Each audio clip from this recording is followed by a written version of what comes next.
Bom dia, meus queridos, graça e a paz de nosso Senhor Jesus Cristo.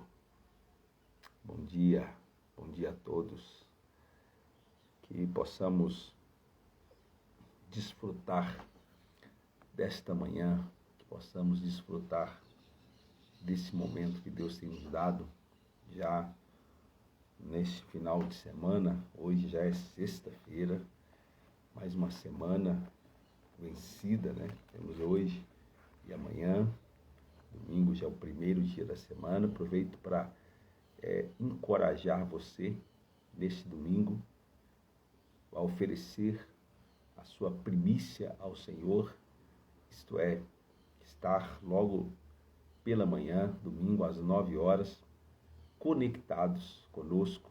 Ainda não estamos autorizados a reunir presencialmente, mas vamos estar juntos na nossa transmissão às 9 da manhã, lá no nosso canal do YouTube, CBBTG.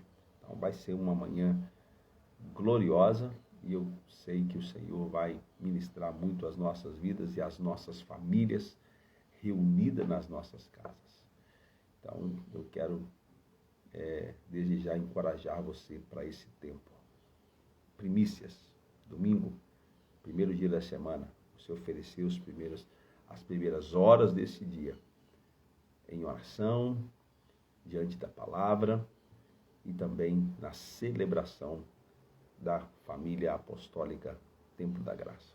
Está convidado, domingo, 9 da manhã. Aleluia. Amém?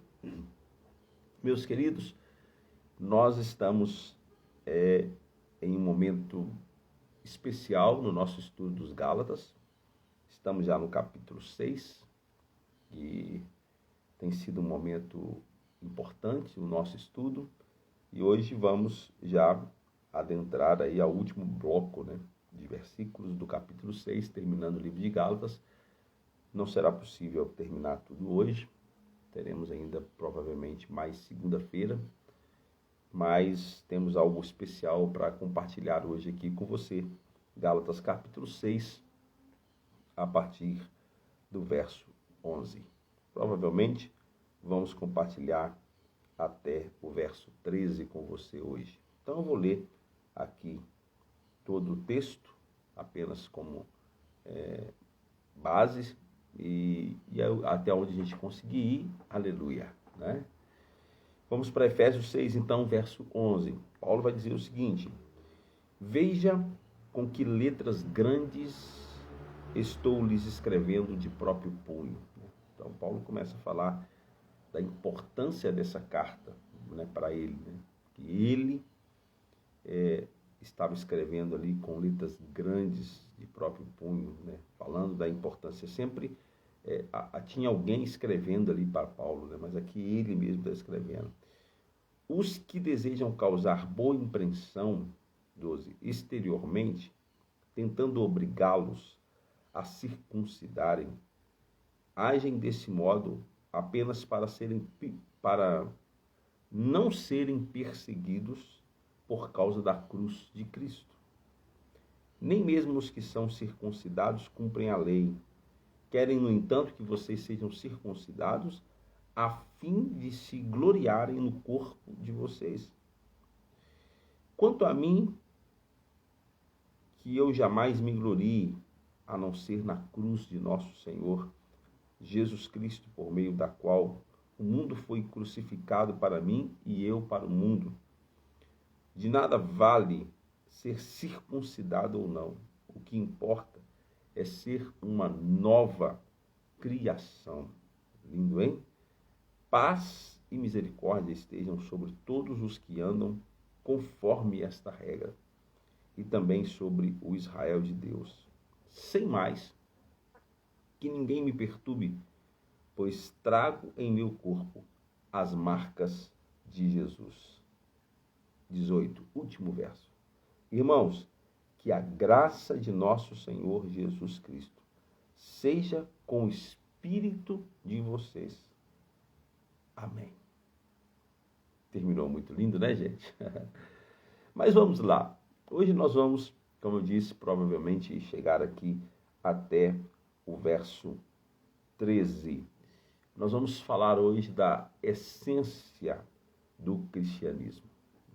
O ponto central, se você está comigo em todas as nossas lives, olha aqui, ó, se não me engano, nós estamos já hoje na 36ª live, se não me engano, isso. Nós estamos na 36ª live. Então, se você está comigo desde o primeiro dia, estudando o livro de Gálatas, você vai ver que o ponto central da escritura dos Gálatas, do livro às igrejas da Galácia, é exatamente a substituição da lei por Cristo. A primeira intenção do apóstolo e a direção que Deus dá para o apóstolo Paulo é exatamente isso. Que os Gálatas coloquem Cristo no centro e que, de alguma forma, deixem a lei de Moisés para trás. A intenção de Deus é manter seus filhos debaixo da graça. Debaixo da graça. Não é manter os seus filhos debaixo da lei, mas enchê-los de Cristo. Por quê? Porque Cristo é a graça. Aleluia. Ele é a graça que se fez gente e veio habitar em nós. Crê nisso? Cristo é a graça de Deus que se fez gente e veio habitar em nós. Então, ser cheio de Cristo é ser cheio da graça. Então, Paulo termina o livro de Gálatas reforçando essa ideia novamente. Por quê? Porque, não sei se você prestou atenção, mas em todo o livro, você vai ver que Paulo ele está lutando contra a ideia daqueles judaizantes que tentavam seduzir os Gálatas com base na transformação de vida por meio da religião, por meio da prática de uma lei. O tempo todo, Paulo trabalha no livro de Gálatas trazendo isso para aquelas igrejas.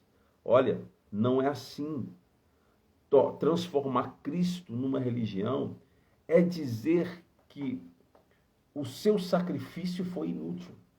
Transformar Cristo numa religião é dizer que tudo aquilo que ele fez na cruz não passou de uma obra vã.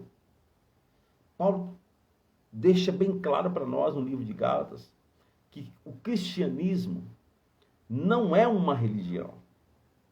O cristianismo, falando em termos precisos, o cristianismo não é uma religião.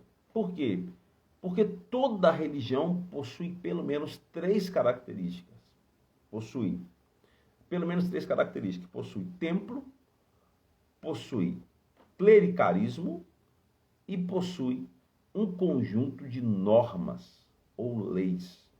Toda religião, ela se sustenta com base nesses três pilares. Templo, melhor. Primeiro vem clericarismo, a classe especial. Depois vem o templo, como uma referência de espiritualidade e de presença do Deus proposto, e um lugar de adoração, e também um conjunto de normas. E o que Paulo trabalha em Gálatas desde o primeiro verso, desde quando ele começa a falar com os Gálatas, até aqui nos últimos versos você leu, quando ele está de novo insistindo que a circuncisão não é nada, que essa prática religiosa não resulta em nada. Então, Paulo, desde do primeiro versículo até o último, Paulo está destruindo toda essa ideia e essa construção de fazer do evangelho uma religião. Na verdade, o judaísmo ele é um padrão para todas as outras religiões. Talvez seja uma das religiões mais antigas do mundo, não a mais antiga, mas talvez uma das mais antigas. Então, ele se torna um padrão. Então você vai ver que nas outras religiões, né, advindas do judaísmo, a ideia, os pilares são o mesmo: clericalismo, templo e um conjunto de leis. E tentando impor às pessoas, tentando mudar as pessoas, tentando trazer as pessoas que professam essa fé ou praticam essa religião, que se estiverem ajustados a esse triplo pilar, né, do clericalismo, do templo e do conjunto de regras, que se a pessoa praticar isso, ela é salva, ela está bem com Deus, ela é aceita por Deus. Então, como podemos identificar conceitos e práticas judaicas na igreja? Como eu falei que o judaísmo ele tem essa característica e deu, né, consequentemente, a todas as religiões advindas do judaísmo as mesmas características. Então, como identificar que uma igreja, essa palavra é estranha, né? Como identificar conceitos e práticas judaicas na igreja, né? A gente podia falar assim: como identificar que a igreja está saindo da graça e adentrando ao judaísmo ou à salvação, a ideia da salvação pelas obras. Primeiro é o templo. A primeira delas é o templo. Aí você vai dizer assim: mas nós temos igreja, nós temos templo.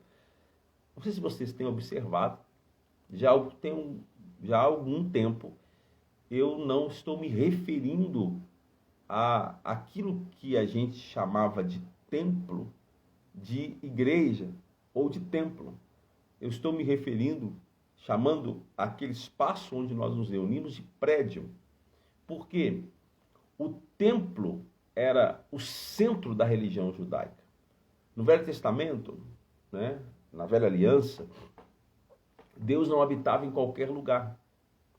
Ele habitava em uma nação chamada Israel. Mas, mesmo em Israel, ele não habitava em qualquer lugar, e sim na cidade chamada Jerusalém. E mesmo em Jerusalém, ele não habitava em casas ou em qualquer outro lugar, somente no prédio chamado templo. E mesmo no templo, ele não habitava em qualquer lugar, ele só habitava no Santo dos Santos. Então, se um judeu queria adorar a Deus, ele teria que ir ao templo, né? No deserto, ele teria que ir ao tabernáculo, que é um templo móvel, né? E em Jerusalém, ele tinha que ir para o templo, porque é lá que Deus habitava.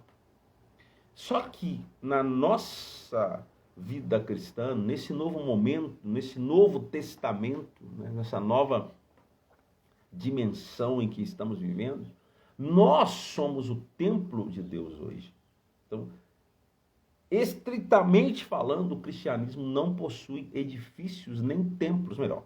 O cristianismo não possui templos. Por quê? Porque o judaísmo tinha um templo, mas nós não temos mais. Porque Deus não habita em templos construídos por mãos humanas. Deus não habita em prédios construídos por Deus humanas. Deus habita em mim, Deus habita em você. Então nós somos o templo de Deus. Então toda vez que nós sugerimos a igreja, a ideia de que o prédio é o templo, é a casa de Deus, é o lugar da habitação de Deus, nós incorremos em um retrocesso ao judaísmo. Então nós precisamos entender que somos o templo de Deus e que Deus não habita em prédios, nós somos a sua morada. Deus não mora mais no prédio da igreja. Quando você vai ao culto, Deus o acompanha. Quando você sai do culto, Deus o acompanha. E aonde quer que você for, Deus está com você. Aleluia! Então, nós somos o templo de Deus, nós somos a casa de Deus, aonde nós pisamos, Deus finca as suas pegadas. Aonde nós chegamos, Deus chega junto. Aleluia. Eu sei que essa mensagem, ela não é apreciada por muitos, porque desconstrói a ideia da religiosidade, a ideia do templo, a ideia do prédio. Eu vejo que há um desespero muito grande na vida de muitas pessoas nesse tempo que nós estamos vivendo, onde estamos proibidos de congregar, de estarmos ali no prédio como família apostólica, mas não deveríamos estar assim. Nós não deveríamos estar tão ansiosos e tão desconfortáveis, porque não mudou nada. O que mudou foi que nós não podemos estar reunidos, mas nós somos o templo do Espírito Santo, nós somos casa de Deus, nós somos morada de Deus, e a igreja somos nós, não é o prédio. O prédio para nós é apenas um lugar de treinamento e celebração. A vida normal da igreja acontece em outros lugares do nosso dia a dia. A vida da igreja acontece fora do prédio. Se nós dependemos do prédio para ter vida, nós estamos, de alguma forma, totalmente dominados e controlados pela religiosidade, inclusive voltando aos rudimentos da lei e também um retrocesso ao judaísmo. E é isso que Paulo bate em todo o livro de Gálatas. Ele diz o seguinte, que não é isso que Deus deseja. Não é isso. Não é as práticas religiosas que Deus deseja. O que Deus deseja é habitar em nós por meio do seu Espírito. E o Espírito em nós, trabalhando o nosso interior ao cumprimento da vontade e da lei de Deus. Então hoje nós somos o templo. E é em nós que o Espírito Santo habita. Então, primeira característica do judaísmo e da religião é a valorização do prédio como templo ou como casa de Deus, como assim você queira dizer. Como igreja, né? É uma expressão errada que a gente faz. Vamos à igreja. Não, igreja somos nós. Nós vamos ao prédio. E o prédio é apenas um lugar de treinamento e celebração. Uma coisa pedi ao Senhor e a buscarei, que eu possa estar na casa do Senhor todos os dias, para contemplar o Senhor, celebração, e aprender no seu tempo. Eu sou extremamente impactado o quanto Davi tinha percepção da graça de Deus. O quanto Davi tinha percepção do que Deus iria fazer por meio da sua revelação e do seu propósito na terra. A segunda característica fundamental do judaísmo é a lei, que é a segunda característica das religiões, né? É a lei. Não há judaísmo sem lei, não há religião sem lei. A lei era o centro da vida do povo. Para o autor da carta aos Hebreus, conforme alguns estudiosos acreditam ser Paulo, né? Não temos essa definição, não temos essa informação precisa, espero que tenhamos, mas a linguagem é muito característica de Paulo. Então, Hebreus 8, verso 10, olha o que diz, né? A religião, o judaísmo, eles têm que ter uma lei a ser seguida, mas olha o que Hebreus vai dizer. Esta é a aliança que farei com a comunidade de Israel depois daqueles dias, depois da velha aliança. Porei minhas leis em sua mente e as escreverei no seu coração. Serei o seu Deus e eles serão o meu povo. Ninguém mais ensinará ao seu próximo. Olha que coisa poderosa. Nem ao seu irmão, dizendo, conheço o Senhor, porque todos eles me conhecerão, desde o menor até o maior. Porque eu lhes perdoarei a maldade e não me lembrarei mais de seus pecados. Né? Chamando nova esta aliança, ele tornou antiquadra a primeira, e o que se torna antiquadro e envelhecido está a ponto de desaparecer. Olha que declaração. Então a declaração é o seguinte, na nova aliança, a lei, ou a vontade de Deus, ela não vai ser escrita em tábuas de pedra, ou coisa semelhante, ou é mesmo em papel, ou sustentado por uma série de coisas. Não, ela vai estar escrita no nosso coração. O que é isso? É o Espírito Santo ministrando aqui o tempo todo. É o Espírito Santo falando no nosso interior. É o Espírito de Deus que nos ensina a respeito de todas as coisas, inclusive de como vamos proceder diante de Deus, da sua presença. É o Espírito de Deus que vai imprimir dentro de nós a lei de Deus. É incrível que quando nós recebemos o Espírito, nós acabamos por cumprir a lei de Moisés. Alguém vai dizer, como assim? Nós vamos cumprir os rudimentos do Velho Testamento? Não, nós vamos cumprir a lei do Espírito, a lei de Cristo, que é superior à lei de Moisés. Então, uma vez que permitimos ser guiados pelo Espírito, automaticamente estamos cumprindo tudo aquilo que é a vontade de Deus, que passou por um tipo de informação por Moisés. Entende? Então não se trata de uma questão de decorar normas e regras, mas de ter uma pessoa viva residindo dentro de nós. Se trata de experienciar todos os dias uma transformação de dentro para fora. Então, para isso, nós precisamos entender que não é no cumprimento da lei que vamos ter a nossa vida transformada, mas é conduzidos pelo Espírito.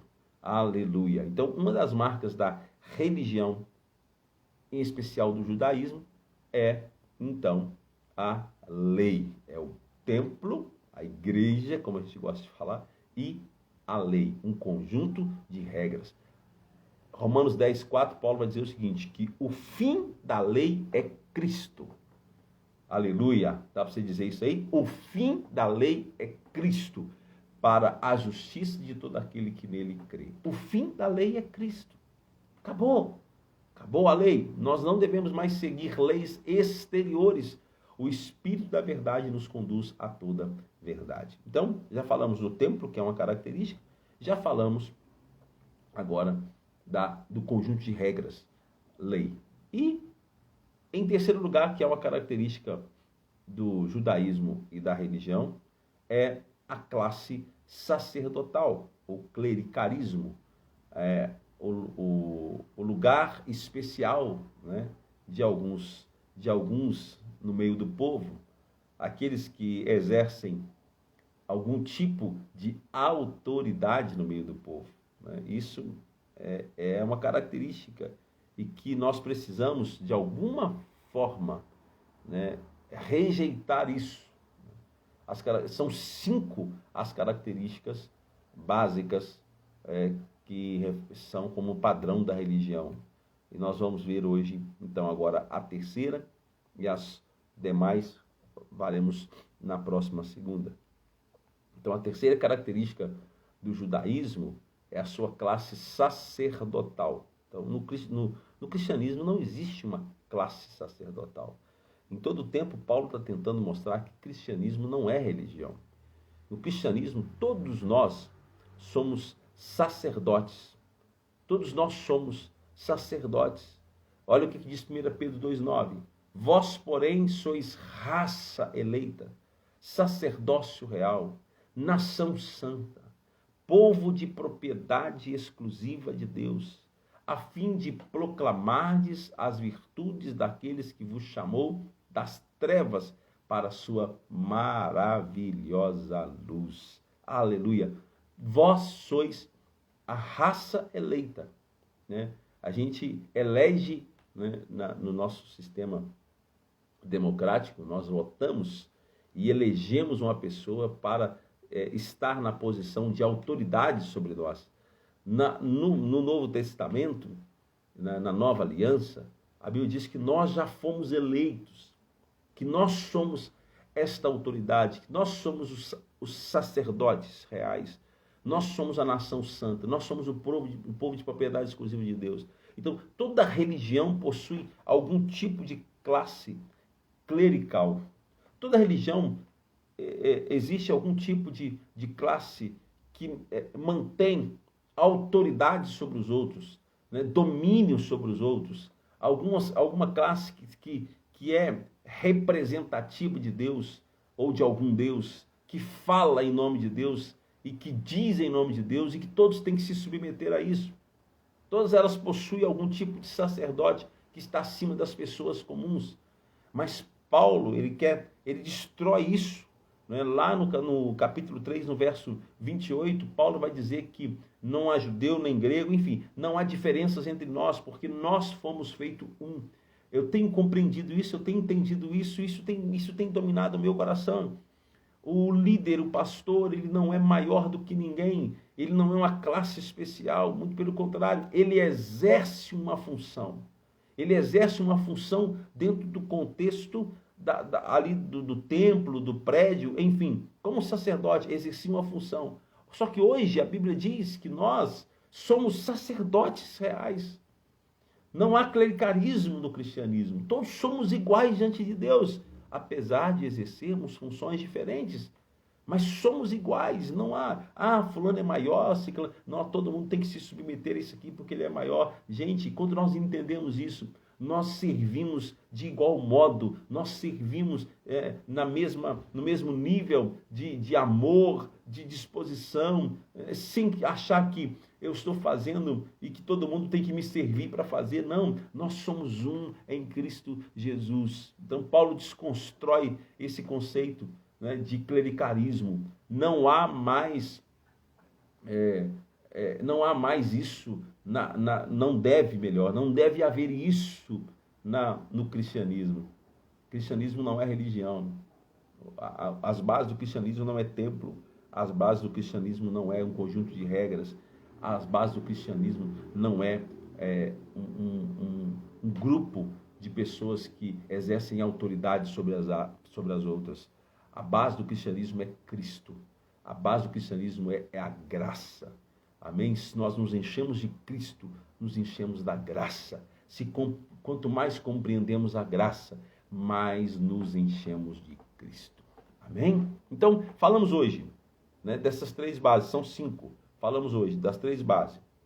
Templo, lembra? Templo, clericalismo e conjunto de regras. Mas, basicamente, são 5 as bases do judaísmo e da religião. E aí nós vamos tratar disso na nossa próxima live. Tá bom? Que Deus abençoe você, Deus abençoe sua vida, sua casa. Espero que esta palavra possa produzir libertação para você e que você desfrute desse tempo precioso em que nós estamos vivendo aqui, de total libertação da religião, da religiosidade, e nos adentrando com todo o desejo do nosso coração a graça de Deus, isto é, nos enchendo de Cristo dia após dia. Deus abençoe você. Lembrando que domingo, 9 da manhã, lá no YouTube da igreja, CBBTG, nós temos a nossa celebração da família e vai ser um tempo muito especial. Beijo no coração. Deus abençoe você, seu dia, sua casa.